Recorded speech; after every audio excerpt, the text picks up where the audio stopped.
जय महाराष्ट्र. जय महाराज. ताई आपलं नाव सांगा ना. ताई, जगात गाजावाजा आणि कोण होईल जिल्हा परिषदचा राजा त्या अनुषंगाने बिगुल वाजलेले वाद्य म्हणून सर्वांचं लक्ष या खेड तालुक्यातील निवडणुकीचे स्थानिक स्वराज्य संस्था बळकट करण्यासाठी लागलेले आहे. आणि तुम्ही एक रणरागिणी आणि वागिना असून तुम्ही धुती राजकारणी आहात. त्या अनुषंगाने आज तुम्ही भारतीय जनता पक्ष पार्टीच्या वतीने कमळ फुलवण्यासाठी एक फॉर्म भरलेला होता आणि तो तुम्ही माघार घेतला. याचं म्हणजे तुम्हाला हा माघार घेण्यासाठी कोणी म्हणजे स्वतःहून का घेतलेला आहे? हा फॉर्म माघार घेण्यासाठी मला कुणी बळजबरी केलेली नाही. हा फॉर्म मी स्वतःहून माघार घेते. याचं कारण म्हणजे मला वापगाव रेटवली ह्या झेडपी गटामध्ये विकास करायचा आहे आणि त्या विकासाचं एकच नाव आहे ते म्हणजे कारण की ते अतुल भाऊ देशमुख यांच्या माध्यमातून करतात आहे आणि स्वतः गणेश भाऊ तिकडे असतील त्यांचंही काम एकदम तळागाळामध्ये खूप चांगलं आहे.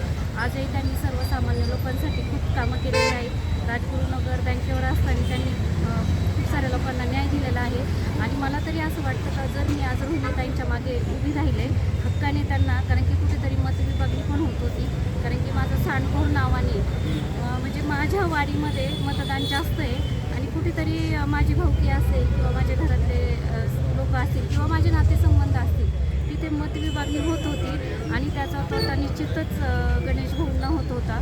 त्याच्यामुळे मी हा निर्णय घेतलेला आहे आणि मी तर तुम्हाला असं सांगेल की रोहिणीताई थिगे यांना निवडून आणण्यासाठी आम्ही 100 नाही 200% प्रयत्न करू, त्यांना निवडून आणू आणि हक्काने मी त्या झडपी गटामध्ये कुठल्याही समस्या असू दे रोहिणीताईंच्या माध्यमातून सोडून घेणार आहे. मला विकास पाहिजे म्हणून मी विकासाच्या बाजूने गेले आहे.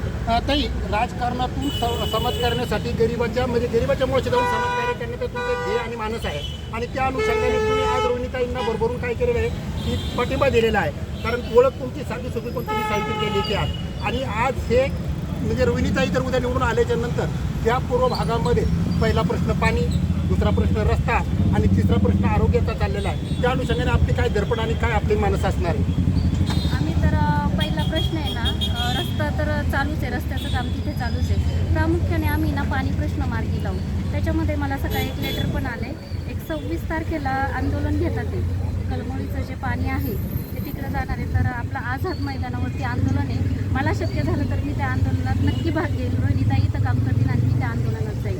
म्हणजे जसं आम्हाला पॉसिबल होईल त्याप्रमाणे सकाळी मला त्याचे लेटर आलेले आहेत. सांडगोरताई, तुमच्या शब्दात वज्राचं सामर्थ्य आहे, तुमच्या विचारात एकलव्याचा ध्यास आहे, तुमच्या नसनाचा सामाजिक कार्याचा दोष आहे आणि शब्द जसे वाऱ्यासारखे उडून जातात तशी डोळे सभोवती म्हणजे पानासारखी माणसं पाखरे उडून जातात. परंतु तुमचं एक ध्येय आणि धोरण असं आहे की जो पूर्वपट्ट्यामध्ये पहिला म्हणजे पाणी आणि पाणी म्हणजे आतापर्यंत सुकलेल्या घोड्यातून नेहमीच गोड शब्द बाहेर निघतात, पण तहान भाजली की पाण्याची चवानी माणसाची नीट बदलती, परंतु पाणी कुठे आणून देत नाही आणि तुमची पहिली ठोस भूमिका ही पाण्याची असणार आहे आणि त्या अनुषंगाने तुमचा पाठबळ रोहिणीताईंना कशा पद्धतीने होईल?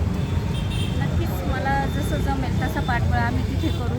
कुठल्याही प्रकारची अडचण येणार नाही ते करत असताना. आता ठीक आहे, इथून मागे सगळ्यांनी शब्द दिले असतील, आम्ही तो शब्द देतो. 100% आम्ही तो पूर्ण करण्याचा प्रयत्न करू.